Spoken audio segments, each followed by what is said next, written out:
Hello hi friends, welcome back to our channel. ఎలా ఉన్నారు? బాగున్నారా? నేనైతే బాగున్నానండి. మీరు ఎప్పుడు బాగుండాలని మనస్ఫూర్తిగా కోరుకుంటున్నాను. ఇవాళ వీడియో వచ్చేసి చాలా బాగుంటుంది. మీకు టైటిల్ చూడంగానే అర్థమైపోయి ఉంటుంది ఏంటనేసి. ఇది వచ్చేసి పచ్చి కొబ్బరి, లేత కొబ్బరి అయితే తీసుకుంటున్నాను.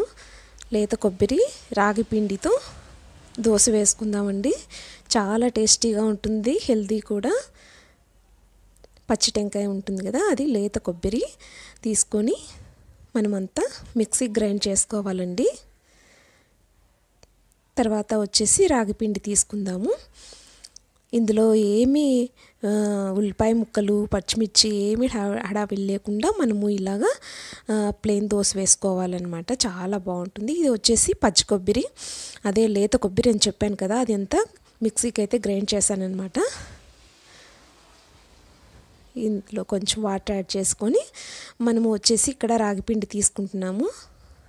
2 గరిటెలు, మీకు ఎంత కావాల్సితే అంత మీ క్వాలిటీ బట్టి తీసుకోండి రాగిపిండి.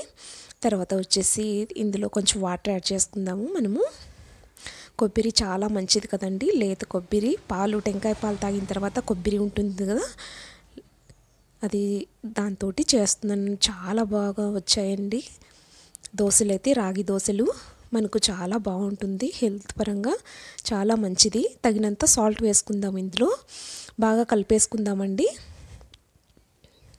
దోసపిండిలాగా అంతా కలిపేసుకుందాము. కలిపేసాను అనమాట. ఇది వచ్చేసి పుదీనా వేస్తున్నాను. ఏమి ఉల్లిపాయ ముక్కలు, పచ్చిమిర్చి ఏం లేకుండా ఇలాగా పుదీనా ఒకటి వేసుకోవాలని, చాలా బాగుంటుంది. దోశ అయితే వేసుకుంటున్నాను. ఇలాగా దోసపిండి అయితే రెడీ అయిందండి. ఇలాగా చాలా బాగుంటుందని మీరు ట్రై చేయండి. నేను ట్రై చేశాను, చాలా మంచిది, చాలా